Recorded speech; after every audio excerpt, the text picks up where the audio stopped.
Everybody, I'm John McLaughlin, your current chair of the Iowa Firearms Coalition, and welcome to another Warrior Wednesday, a new segment we're going to be doing through the remainder of 2021 and through 22 as Iowa works toward the Freedom Amendment, trying to get Second Amendment protection included in the Iowa Constitution. So in these segments, I'm bringing you some people that have been influential in my life, true warriors, and one of them joining us today is Lieutenant Colonel David Grossman, and everything I know about staying low stress and like flight emergencies comes directly from his bulletproof mind training.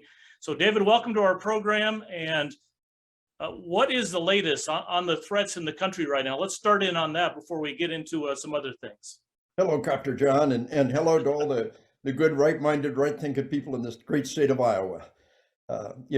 For decades, I drove from Arkansas to Minnesota, and there was a large chunk of time when we avoided Iowa because it was a no concealed carry state. But now the great people of Iowa have joined the free nation, and good things are happening. I'm proud to be there. But what I want you to know is things are bad. Things are vastly worse than people know they are. Now, the most unreported, the most important unreported story in America today is the murder rate is being held down by medical technology. Everybody carries a tourniquet today. Cop slaps on a tourniquet, saves a crime victim's life. We prevented a murder. So leaps and bounds of medical technology, 911 system, air medevac systems, just go on and on. Every day we're saving a life with new technology that just a day ago we wouldn't have saved. Yeah, let me jump in here just a second. The recent Waukesha, Wisconsin thing, several lives in that were saved because not just first responders, but civilians were packing tourniquets. Absolutely. Now think about that. Tourniquets alone have easily cut the murder rate in half in just the last decade. So how many murders there are? Double them. And that represents the number of murdered people without just one factor. So we've got one good solid data. Right about the early 2000s, a UMass Harvard study in the journal Homicide did between the 1960s and the 1990s. Medical technology had cut the murder rate to a third or a quarter would otherwise be.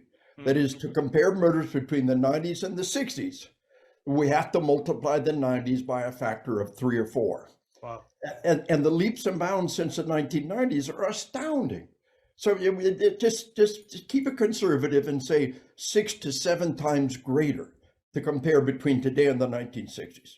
Now, with that said, if we look at the actual dynamic, and I was in the vice president's office. Vice President Pence invited me to brief him at the White House. Incredibly gracious and impressive man. And his first question was a very intelligent question. He said, what about the aggravated assault rate? Mm-hmm. Well, it's too easy to fudge that data.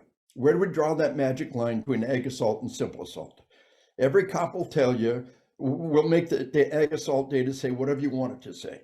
But dead is dead. Homicide's pretty good data if we allow for medical technology. So we all understand the concept of inflation-adjusted dollars.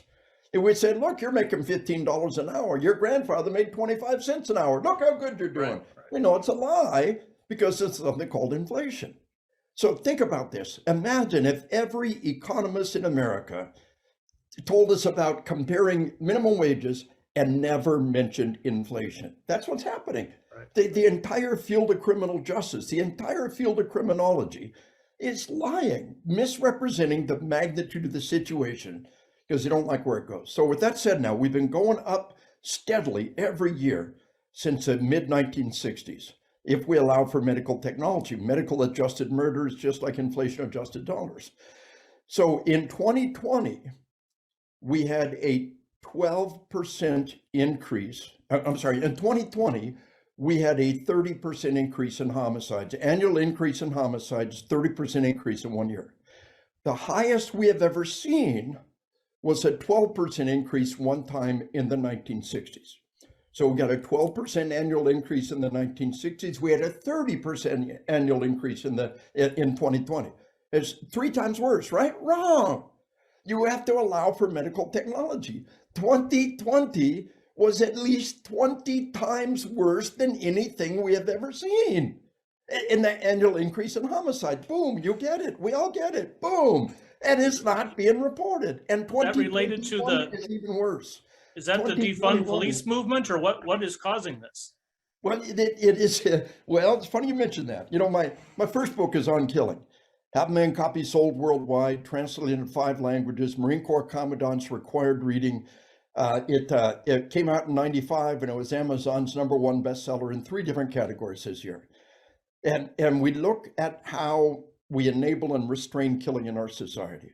You know, the hard thing to explain is not that 1 in a million terrible crime. The hard thing to explain is that 99.9% of our citizens go a lifetime, never killed anybody or even tried to. Think about that. Divorce, infidelity, layoff, traffic accidents. In a lifetime of provocation, less than 1 in 1,000 citizens will even seriously attempt to take a human life. Explain that. So there's variables that empower killing, and we know violent video games do the same thing to our kids that it does for military training. In my book, Assassination Generation, again, it's 5 stars on Amazon, most from medical people, Assassination Generation, the whole anti-gun thing, John, the television industry and the movie industry, right up until the 1960s, operated by a code.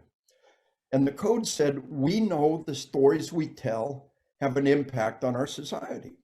And we know we have a responsibility to tell stories that will have a positive impact. And a good chunk of the code could be said in 3 words. Crime doesn't pay. Criminals will not be depicted in a positive light. Cops will not be depicted in a negative light. Now they turned that on its head. The cops are the bad guys and the criminals are the good guys. And starting in the 1960s, they said, we have no responsibility for what's on movies and TV shows, but the commercials are worth vast amounts of money because they will modify your behavior. So John, the sick stuff on television, movie, and especially video games, the new factors. But in 2020 is when the wheels came off the bus. 2021 is even worse. Compound interest on top of 2020. And that's the defund the police movement. This sick narrative that the cops are the bad guys and the crooks are the good guys. And all of the anti-gun hysteria in the media is them trying to point the finger somewhere else. They have blood on their hands. The commercials worth vast amounts of money, but the sick stuff in between the commercials has no impact on your children. That's their lie. And they get away with the lie. They've got to point the finger somewhere else. Oh, it's all about the guns. And that's not the new factor. The guns have always been there. I tell people, think like a scientist, think like a detective. What is the new factor? Oh, those high-capacity semi-automatic military weapons, what, like M1 carbines? Right. 6 million were made in World War II. 6 million. They were junk. You could buy them for $10 a pop. The guns didn't change. I co-authored a book with Glenn Beck. It's a New York Times bestseller, Glenn Beck, Control, Exposing the Truth About Guns. I think I wrote more of the book than he did. It gets his name on the front. New York Times bestseller. By the way, Glenn Beck, great guy in person, awesome guy. New York Times bestseller, not one single review. Do an online search. Find me a single review. You can attack a New York Times bestseller. What you cannot do is universally refuse to even mention it. So take a look at the book. It's in here. The last third of the book says the media is the new factor. The guns didn't change. And the sick stuff that is going out there, the wheels have come off the bus in 2020 and 2021. I'm talking 20 times worse annual increase in homicide, anything we've ever seen. And it's not even being reported. It's bad. One bright spot that I see, I spent 30 years in the media as a meteorologist and stepped away about 5 years ago, but I'm starting to see some of my colleagues who are like-minded, who are Second Amendment people that have kind of, just kept quiet and did their job. They're now saying, you know what, enough of this, I'm stepping away. For instance, Kerry Lake and in Arizona and many others across the country now. So I think we're finally seeing a movement where people really, they can't live with themselves. I just talked to a friend of mine the other day. He says, John, when I go into work at a broadcast station, I feel like I'm selling my soul to the devil. I can't do this anymore. God bless them. And they're finally stepping away. So gives you hope for our nation. Right. So that's why I'm now. John, all your listeners, we get it. Boom, medical technology is holding down the murder rate. Comparing the murder rate over time is like comparing minimum wage over time. Mhm. You got to allow for medical technology. Boom, we're being lied to. It's much, much worse than it looks. They don't even tell us that 2020 was 3 times worse than we've ever seen, let alone allowing for medical technology, and it's 20 times worse. So what does that mean to us, armed citizens? Right. Well, I operate with my book on combat. If you're going to read one book about the psychology of combat, it's Marine Corps Commandant's required reading. It also came out in 2008, Amazon's #1 bestseller in a bunch of different categories this year. In the pandemic, the medical community has embraced it for how the body responds to stress and how to deal with it over time. But the dynamics of combat, and I operate with the concept I call the sheepdog. We got the Sheepdog Kids book, and it's deep and it's good, and it rocks their little world. It's got the original sheepdog essay in the back. The whole sheep, the wolf, and the sheepdog thing came out of my book on combat. Right. I actually hold the U.S. trademark for sheepdog as a term for protector. Send me a letter and I'll give you a letter suitable for framing, giving you permission to use the phrase sheepdog. But here's the thing, John. If you prepare for the possibility, if you carry a gun and if you train, when it happens, you're far less likely to get PTSD. Denial kills us twice. Denial kills us once physically. You don't have the tools, you don't have the skills, and you die like any other sheep. Denial kills us twice psychologically, because even if you physically survive, you live the rest of your life in hell when there's simple things you could and should have done. Preparation defines the sheepdog, and preparation saves us twice. It saves us once physically. You have the tools, you have the skills, and you're triumphant. But even if you fail, you're less likely to get PTSD because you did those things. And that's a terribly important thing to understand. That's the sheepdog. And you know, if you hear about some terrible, terrible, tragic event, some mass murder, and you say, thank God I wasn't there, well, that's a normal reaction. Mm-hmm. But if you hear about some tragic event and a little part of you says, I wish I was there, maybe I could have made a difference. Mm-hmm. That's the sheepdog. Right. And there's absolutely nothing wrong with that. Now, the dynamic then becomes, as we look at the Rittenhouse incident, is how your mind and body is going to respond to that life and death event. And the key thing is prior preparation. And it's all about prior preparation. And I like to use an incident that I give in all my class. It's Officer Greg Stevens in May of 2015. I know Greg. In the Draw the Prophet Muhammad Art Festival, that's out of Dallas, Texas. There's President Obama putting the Medal of Freedom around his neck, our nation's highest medal for valor for law enforcement officers. Now, it was the Draw the Prophet Muhammad Art Festival. In the eyes of Islam, it's a terrible crime. 2 bad guys rolled out of the vehicle. They had body armor, they had rifles, they had the element of surprise. And a 59-year-old traffic cop with a pistol killed them both. One of the greatest feats of marksmanship and courage in American history. Now, Greg Stevens had been a cop for 37 years and never fired his weapon once in a life and death event. He wasn't a SWAT dog, he wasn't a competitive shooter, but his department had an open range one Saturday a month. And for 37 years, one Saturday a month, Officer Greg Stevens was on the range. How much golfing could he have done one Saturday a month for 37 years? Yeah, I know what you say. How much time could he spend with his family? Yeah. Officer Greg Stevens made a monthly deposit in a savings account, and in May of 2015, he made a major withdrawal. So just carrying a guitar doesn't make you a musician. Just carrying a gun doesn't make you a competent sheepdog. It's the training that goes with the equation.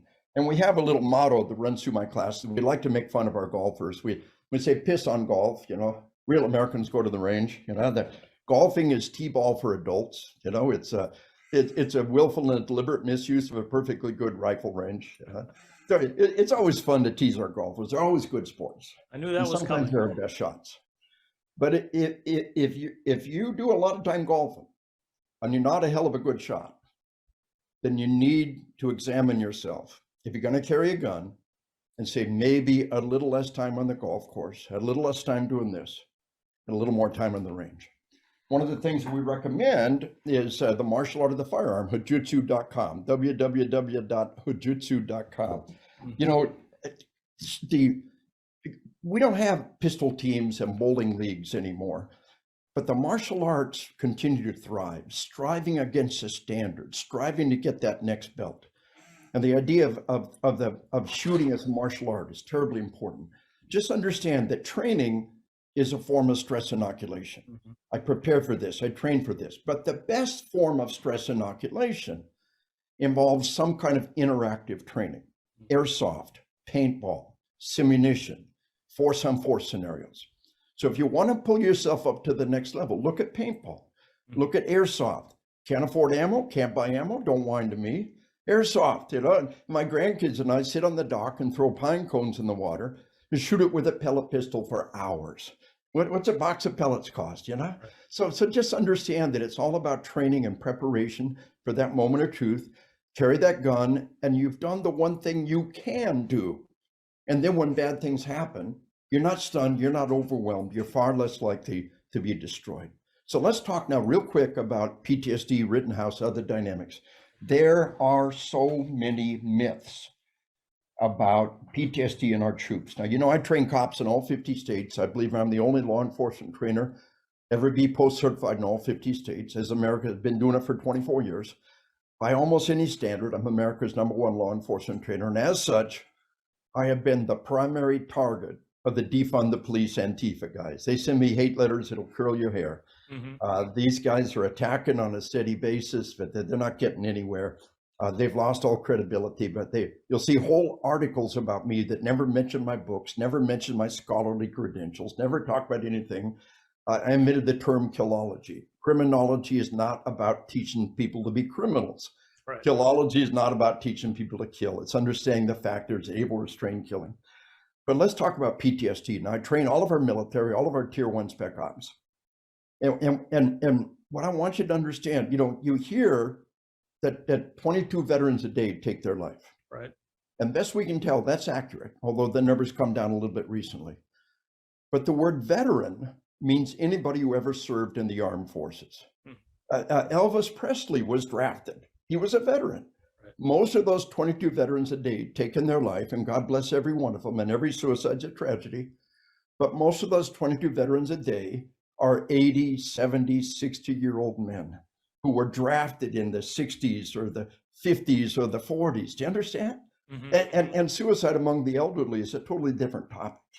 So they want you to have this idea that 22 veterans a day take their life, and they want you to think it's all from the current war. And there's this myth that they're damaged goods and they've all been destroyed by the war and they're all committing suicide. Mm-hmm. And the major factor in suicide is sleep deprivation.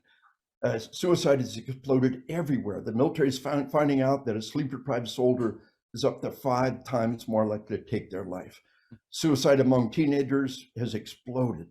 And the single most important factor for your teenagers is to get a good night's sleep every night. Take their cell phone away when they go to bed. No laptop in the room, no cell phone in the room, no television in the room. They got to go to the room and sleep. Right. Sleep deprivation is a key factor in suicide for all of us and our kids. It's a key factor in traffic deaths. 2 major killers that have exploded. Sleep deprivation, binge watching TVs, addictive video games. Sleep deprivation is a key factor in opiate overdoses. Well, why are opiates the drug of choice? Prescription opiates have always been there. What's the new factor? Sleep deprivation creates chronic pain. Doc, I heard all the time, give me a pill to fix it. You need a pill, you need more sleep. Mm-hmm. You need to knock off those mega doses of caffeine after lunch that stop you from getting deep cycle sleep. You will never have the TV industry telling you don't binge watch this show all night long. You will never have the video game industry saying it's time to turn this thing off. The head of Netflix has said their #1 competitor is not other online provider. Their #1 competitor is sleep.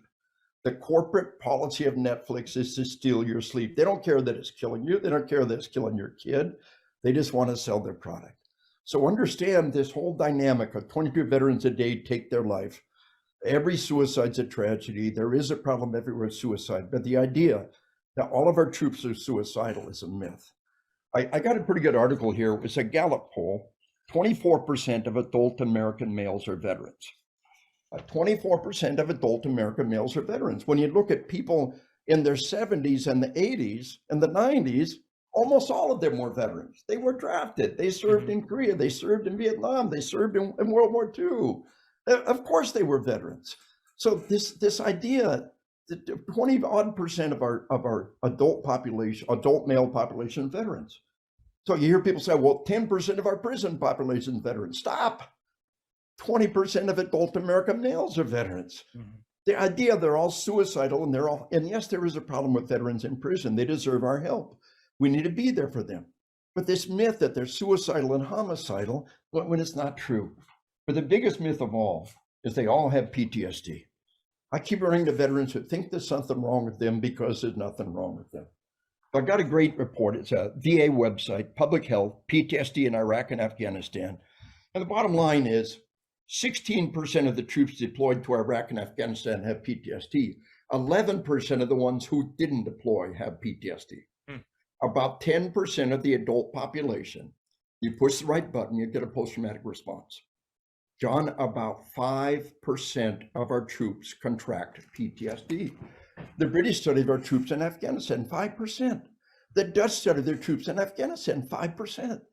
I present at national, international psych conferences. There was always some Brit who comes out and says, well, the British troops are running 5% PTSD. Why are the Americans so much higher? They're not. But we don't know that. The idea they're suicidal, homicidal, PTSD-riddled nutcases is a lie. It's a smear of our veterans. But one other thing, we're darn good at treating PTSD. We get better every day. I like to show people a headline from Newsweek magazine, breaking through the radical therapy for treating the untreatable victims of PTSD. There is no such thing. And they did a stealth edit and changed that, but the headlines in Newsweek magazine, untreatable victims, and they were hammered for that. We're darn good at treating PTSD. We get better every day. But let's understand the factors that involved in a life and death event. And this is terribly important, John. These are the nuts and bolts that everybody needs to understand if you're going to go into a life and death event. And it starts, now this is from Dr. Alexis Artwell, who wrote a book called Deadly Force Encounters. A new version of it recently came out with new data. When I update, it's in page 55 and on combat. But 85% had diminished sounds. Now think about that. Hunters will tell you, Hunter, you shoot your rifle at the range without hearing protection, ears ring for the rest of the day. You go to shoot a deer, boom, people a mile away hear the shot. Hunters, what do you hear? Nothing. Zero. Yeah, now you are still getting hearing loss. Wear hearing protection. The shutouts in the nerve, the near ear is still being hammered. But auditory exclusion, think about this. How could we have had 700 years of gunpowder combat and not let people know the shots kept muted? Tunnel vision, 80% were conscious of tunnel vision. Bad guys have tunnel vision too. Lateral movement can take you right off their radar screen. One of the things I teach is sidestep. Every draw has a sidestep built into it. A sidestep, lateral movement is life on the battlefield. Bad guys have tunnel vision too. But people talk about looking through a toilet paper tube, autopilot. You do not rise to the challenge, you sink to the level of your training. And this slow motion time. I have had hundreds of people tell me they see the bullet in combat. It's like airsoft or paintball. And I believe them. 3 different times they walk up and point to where it hit. No way they could have done that. They weren't tracking with their eyes like they said they would. The slow motion time absolutely blows people's minds. You need to know this stuff is normal. But here's where it gets important. Memory gaps. Half of all trained seasoned cops had blackouts. Memory gaps. So now, John, every year cops have better body armor, better medical technology, better training. The only good measure is what I call the year-over-year increase in cops murdered. In 2016, with 5 dead cops in Dallas and 4 dead cops in Baton Rouge, 2016 was the single worst year-over-year increase in cops murdered, except for this year. We've already blown the doors over any record. As of August of this year, we had more cops murdered than all the previous year put together, and the previous year was a bad year. But in 2016, we also had bad guys going to the cop's house to murder their family.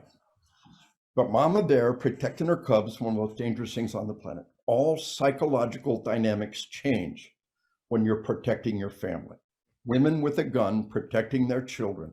I have interviewed many, many, many, and none of them have any problem using deadly force to protect their loved ones. I'm talking 0, 0, 0 PTSD among females who've had to use a gun to protect their loved ones.